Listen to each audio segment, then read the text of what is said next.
بسم الله الرحمن الرحيم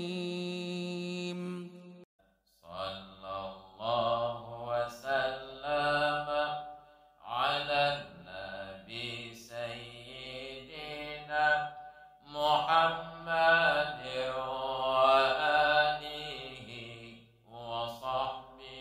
Assalamualaikum. Jangan lupa like, comment, and subscribe. Bye.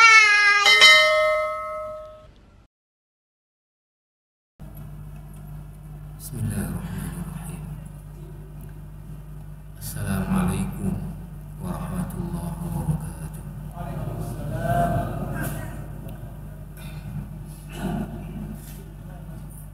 Alhamdulillahilladzi ahalla al-bai'a wa harrama ar-riba. Wassalatu wassalamu ala an-nabiyil mustafa alladzi la yantiqu 'anil hawa in huwa illa wahyu yuha wa ala alihi wa ashabihi ahli nuha wa man tabi'ahum bi ihsanin ila yaumiddin, amma ba'd. Hadirin hadirat sidang jamaah salat maghrib dimuliakan Allah. Alhamdulillah kita baru saja dapat melaksanakan salat fardu maghrib kita di awal waktu secara berjamaah. Alhamdulillah, setelah sholat kita masih punya waktu kesempatan untuk kita duduk dalam halaqah majelis ilmu syariah sembari kita menunggu waktu fardu isya. Nanti juga kita tunaikan di awal waktu secara berjamaah. Mari kita niat i'tikaf di rumah Allah Subhanahu wa taala. Para jamaah yang mulia, sebelum kita lanjut kepada kitab Ahdatsun Nihayah wa Nihayatul Alam tentang tanda-tanda besar mendekati terjadinya kiamat, apa masih ada pertanyaan terkait dengan riba? Silahkan kalau masih ada. Ya.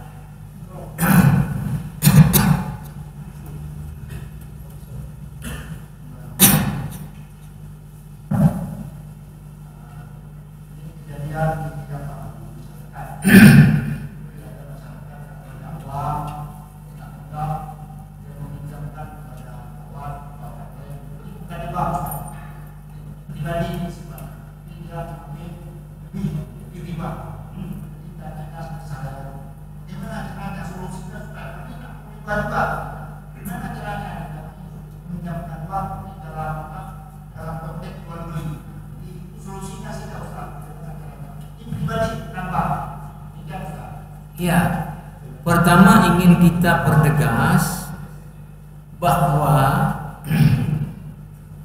kalau yang dilakukan adalah akad hutang pihutang, ya, yang dalam bahasa Indonesia digunakan juga istilah pinjam meminjam. Walaupun dalam bahasa Arab akan berbeda dia. Pinjam meminjam. Kalau pinjam itu bahasa Arabnya akadnya adalah al-ariyah. Artinya ini saya punya mobil, saya pinjamkan Anda pakai pergi ngantar linto. Nah, artinya saya beri manfaat penggunaan mobil saya untuk antar linto gratis. Itu bahasa Arab namanya meminjam, namanya minjam pakai. Jadi kalau akadnya adalah qarad, menghutangkan sesuatu ke pihak lain, itu tidak mesti lembaga keuangan, siapapun, apakah individu ke individu, asal akadnya adalah menghutangkan sesuatu kepada orang lain, maka tidak boleh disyaratkan pengembaliannya setiap disyaratkan pengembaliannya lebih adalah riba. Ya, walaupun individu ke individu. Saya ini utangkan uang ke seseorang karena dia mendesak, misalnya perlu bayar SPP anaknya. Bulan depan dia ada gaji, akan dia bayar. Saya kasih 5 juta, tapi saya syaratkan baliknya nanti karena udah sebulan jangkanya 5.500.000. 500 itu riba. Pokoknya tidak boleh disyaratkan pengembalian lebih 1 sen pun. Setiap lebih adalah riba. Kedua, tidak boleh apabila jatuh tempo tadi tidak mampu dibayar diperpanjang tapi dikenakan tambahan bayar. Namanya itu bahasa ininya penalti. Bahasa di dunia perbankan namanya penalti, dikenakan sanksi. Itu juga riba. Yang ketiga, tidak boleh disyaratkan waktu akad. Ya, sesuatu dengan syarat itu mendatangkan keuntungan bagi pemberi hutang dari si yang berhutang. Memang enggak disyaratkan lebih. Kalau jatuh tempo tidak dikenakan sanksi, tapi ada syarat yang mendatangkan keuntungan. Oke, kamu mendesakkan SPP anak kamu. Saya hutangkan 5 juta, tapi kamu kan tukang bangunan. Tolong plaster rumah saya 2 hari. Riba. Karena apa? Mensyaratkan ada keuntungan. Karena akad hutang dalam Islam itu murni mengharapkan pahala dari Allah. Dan dia murni akadnya adalah tabarruk, menolong orang yang susah. Kayak mana kita yang memberi tolong ini takut nanti enggak kembali, dibolehkan meminta jaminan atau orang yang menjamin. Oke. Bapak tanya tadi, kami tidak mau juga tadi orang individu ke individu riba. Baguslah. Itu udah sadar berarti. Daripada apa namanya? Santai aja. Ya. Ada orang ini saya putar sedikit ke konteks lain ya. Udah pensiun udah berapa lama? Di tempat saya tinggal. Beliau sampaikan ke saya, Ustaz, ilo menyelem bedah malal itu mayang dah ajun tumo tapi tingatnya karena hati baju amalah anala lah lam kurang tengok ribat nyangku yang utera berarti iman udah. Inilah orang yang seperti ini yang betul. Yang jangan udah umur segitu hana dengar apa? Hantong demo ke daca. Hana dipikir ke amal, yang dipikir ke amal lompeng. Ya, itu imannya mati. Jadi kalau orang udah takut kepada riba, itu udah bagus. Ya. Nah, bagaimana solusinya? Tergantung. Ini contoh yang paling banyak praktek di kampung. Ketika orang yang butuh uang ini untuk berobat keluarga, untuk pesta anaknya, biasa datang ke orang kaya. Lalu kemudian apa jaminannya? Yang dia kasih ke orang kaya sawah, nyomong lu. Ya. Nah, yang masalah apa? Sawah itu digarap oleh yang memberi hutang dan hasil diambil untuk dia, riba. Lalu kayak mana biar enggak riba? Nah, masuk lewat akad namanya ijarah, sewa jasa. Apa yang disewakan adalah tanah sawah tadi. Saya perlu uang untuk pesta anak saya. Saya punya sawah. Sawah saya umpama sekali panen rata-rata hasilnya 5 juta.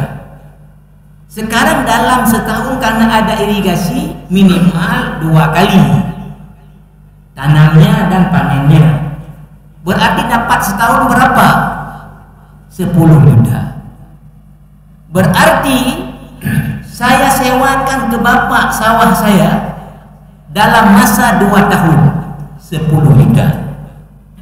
Berarti bapak nanti menggarap sawah 2 tahun dapat berapa? 20. Boleh? Jadi ini tidak riba. Orang ini dapat uangnya tadi 10 juta, tapi dia masuk lewat akadnya adalah ijarah, menyewakan tanahnya. Maka selama 2 tahun tanah itu tetap milik dia. Pemanfaatan tanahnya yang akan digunakan oleh orang yang bayar. Jadi si ini membayar sewa tanah sawah. Nah, itu tidak riba. Atau tadi apa solusinya? Si A tadi minta uang tadi penting untuk apa? Misal, ya, saya ini udah dekat puasa, ya, misalnya udah dekat puasa, sehingga perlu kepada kulkas untuk simpan ya makanan biar nanti tinggal panasin. Misal ya, kue-kue enggak ini. Tapi enggak ada uang untuk itu. Tapi kalau nanti pelan-pelan dia bisa, maka dia datang ke orang yang mampu tadi, dia bilang, saya penting kali kulkas mau beli, ini mau puasa. Ya, yang harga 3 juta boleh. Ya. Kalau saya pinjam uang dari Anda, artinya hutang 3 juta, akan saya bayar ya pelan-pelan berangsur. Dalam setahun nggak boleh lebih, kalau lebih riba. Lalu kalau mau nggak riba kayak mana? Si ini tadi belikan kulkas oleh dia dulu dengan harga cash 3 juta. Dijual kulkas ini ke si B tadi yang mau. Harganya kredit dalam masa setahun harus jelas, tapi bayar per bulannya berapa, jadi harga total 4 juta. Tidak riba. Jadi si yang memberi tadi ini udah dapat untung dia 1 juta, tapi akad dia bukan menghutangkan uang, menjual kulkas kepada si B secara kredit. Dan kita sudah sebutkan di sini pendapat terkuat dari para ulama hanya minoritas sekali, ya, itu dipelopori oleh Syekh Nasaruddin Al-Albani, bahwa jual beli kredit kalau harga lebih mahal dari cash itu nggak boleh. Tapi pendapat jumhur ulama dan berbagai fatwa dunia, jual beli kredit boleh harga lebih mahal dari cash. Itu kalau mau solusinya. Jadi tergantung masuknya lewat akad apa. Yang penting jangan masuk lewat akad hutang pihutang minta pengembalian lebih. Itu langsung kena riba. Oke. Ada lagi? Ya, sama Ustaz. Pertanyaan kami, Ustaz, bermain saham apakah termasuk riba? Pertama, yang harus diperhatikan dulu dalam bermain saham adalah apa? Pertama, saham ini kalau dalam istilah bahasa fikih muamalah ini adalah namanya syarikah, karena banyak orang berkumpul mengumpulkan dana. Nanti bergerak di bidang apa? Ya? Yang kelolanya adalah siapa? Kalau ini tadi orang yang mengumpulkan dana ini syarikah, lalu dia memberikan modal ke satu badan, ini namanya akadnya nanti mudharabah. Ini pemodal, ini yang menjalankan. Disepakati waktu akad berapa persentase keuntungan dibagi. Ya, mudharabah apa namanya? Ini namanya mudharabah atau qirat. Nah, tapi yang harus diperhatikan adalah apa? Pertama, saham ini bergerak di apa? Kalau saham ini bergerak di hal-hal yang haram, maka menjadi haram membeli saham di dalam ikut-ikutan dalam saham itu, karena saham itu bergerak di haram. Umpama modal yang terkumpul dari berbagai orang tadi sebagai saham namanya, lalu itu dipakai misalnya untuk jasa, umpama ya, jasa keuangan yang ribawi, nah, jelas haram hukumnya main saham dengan itu. Saham tadi dipakai misalnya untuk apa? Untuk IO, misalnya entertainment, ya seni, ya konser, itu menjadi haram karena itu dipakai untuk hal yang haram. Jadi harus diperhatikan dulu saham itu bergerak di apa? Apakah di halal atau di haram? Nah, kalau di halal dan dia jelas tadi akadnya berapa persentase, artinya kita ini sebagai pemodal namanya. Nanti ada pihak satu lagi sebagai yang menjalankan usaha. Nanti modalnya kembali, keuntungan dibagi berapa persen sesuai dengan akadnya berapa. Jadi yang harus diperhatikan sahamnya bergerak di apa. Kalau di haram nggak boleh. Ya, Ustaz Wahyu tadi. Ustaz, saham ini kan bergambling juga, Ustaz. Dia kan ada fluktuasi turun. Walaupun nanti objek usahanya itu halal, kalau gambling fluktuasi itu apakah juga dibolehkan? Itulah yang saya sendiri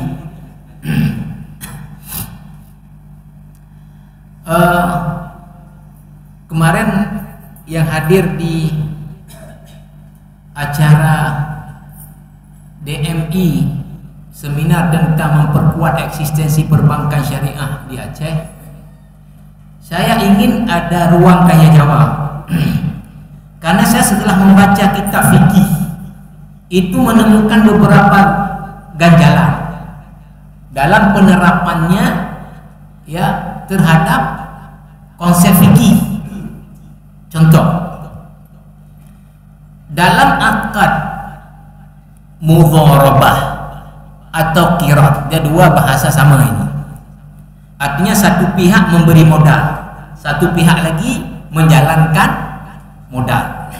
Nanti ya setelah disepakati berapa lama modalnya balik, untung bagi sesuai dengan kesepakatan waktu akad. Untuk si pemodal berapa persen, dia nggak boleh dengan nominal, mesti pakai persentase. Si yang menjalankan berapa.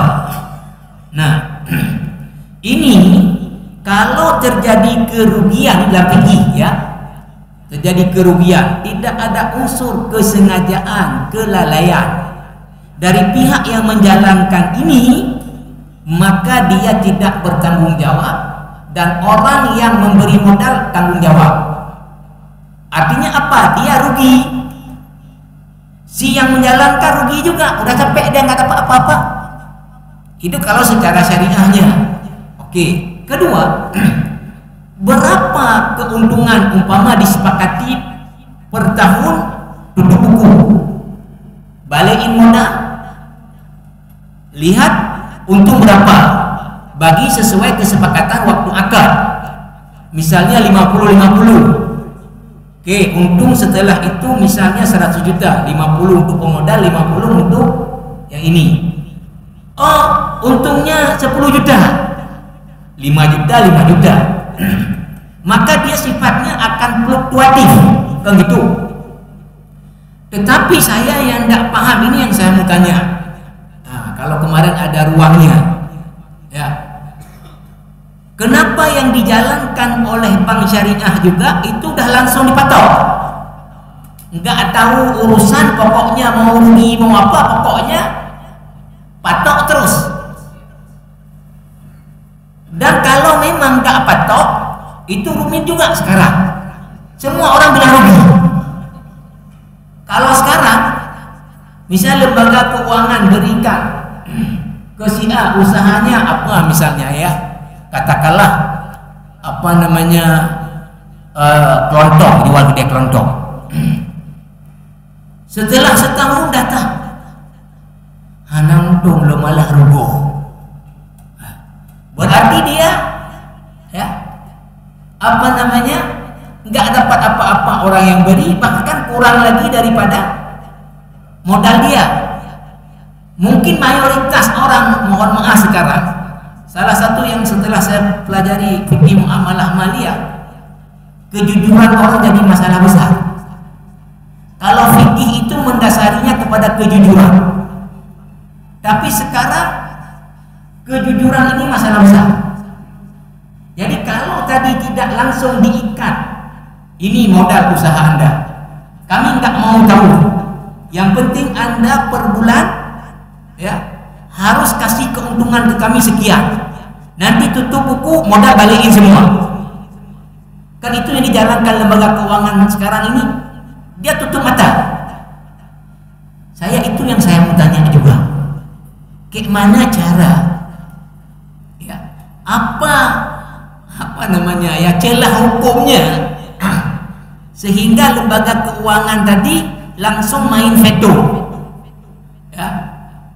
Karena kalau memang tidak main veto begitu, tadi kemungkinan besar orang yang usaha ini semua lapor nggak ada untung, walaupun ada untung ya.